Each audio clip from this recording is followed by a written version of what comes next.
امین محترم نبی پاک کے پیارے صحابی حضرت سعید بن مسیب رضی اللہ تعالیٰ عنہ، امام حاکم رحمۃ اللہ تعالیٰ علیہ اس روایت کو مستدرک حاکم کی چوتھی جلد میں لائے۔ حضرت سعید بن مسیب رضی اللہ تعالیٰ عنہ آپ کے کول پوچھا گیا نبی پاک صلی اللہ علیہ وسلم دی بارگاہ رسالت دے اندر ابو بکر صدیق دا مقام کی ہے؟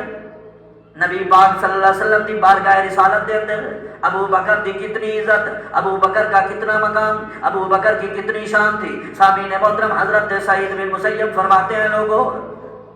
قال فکان ابو بکر من النبی صلی اللہ علیہ وآلہ وسلم مکان الوزیر۔ لوگوں اگر میرے کول پوچھنا جے ابو بکر صدیق دا مقام، ابو بکر صدیق دی شان، ابو بکر صدیق دا مرتبہ کیا ہے، لوگوں فکان ابو بکر من النبی صلی اللہ علیہ وآلہ وسلم، لوگوں نبی پاک صلی اللہ علیہ وسلم دے وزیر جناب ابو بکر صدیق نے، نبی پاک صلی اللہ علیہ وسلم کے پہلے وزیر تھے ابو بکر صدیق، پہلے وزیر تھے نبی پاک کے ابو بکر صدیق۔ تو سامعین محترم وزیروں سے بادشاہ مشورہ لیا کرتے ہیں، ہر کام میں جب بادشاہ کو مشورے کی ضرورت ہوتی ہے تو وہ اپنے خاص وزیر سے مشورہ لیتے ہیں۔ تو حضرت سعید بن مسیب رضی اللہ تعالیٰ عنہ فرماتے ہیں لوگوں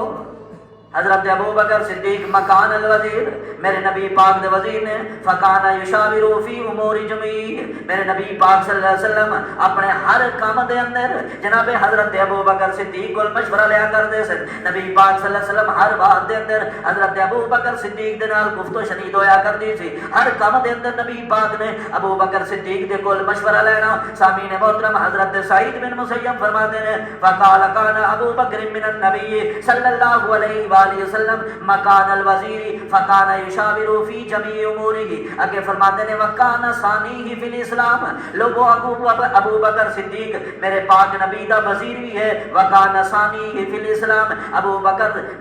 بکر صدیق رضی اللہ تعالیٰ عنہ اسلام دے اندر پہلا ساتھی میرے پاک نبی دا ابو بکر،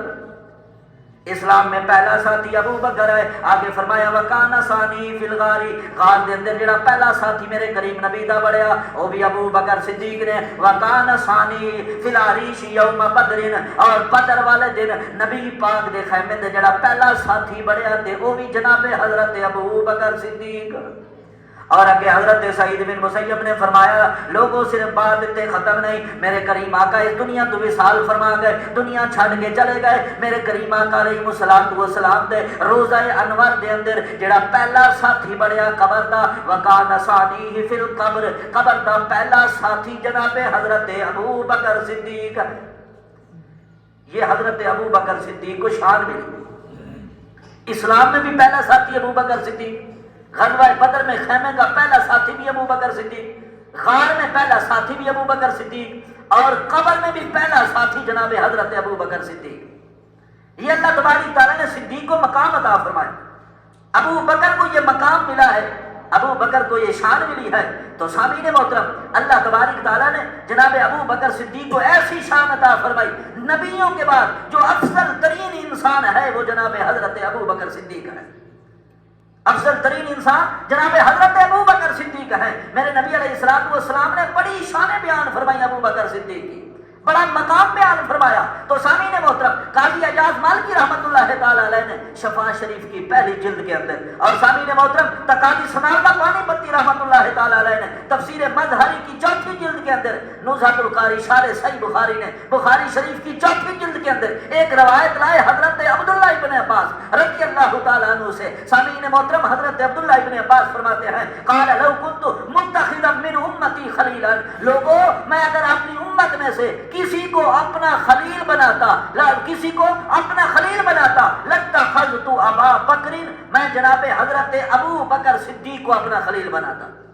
اگر میں اپنی امت میں سے کسی کو اپنا خلیل بناتا تو جناب حضرت ابو بکر صدیق کو خلیل بناتا۔ آگے فرمایا ولکن اخی صاحبی، لوگوں غور سے سننا، میرے کریم نبی نے فرمایا ابو بکر میرا بھائی ہے، ولکن اخی ابو بکر میرا بھائی ہے، وصاحبی اور ابو بکر میرا دوست ہے۔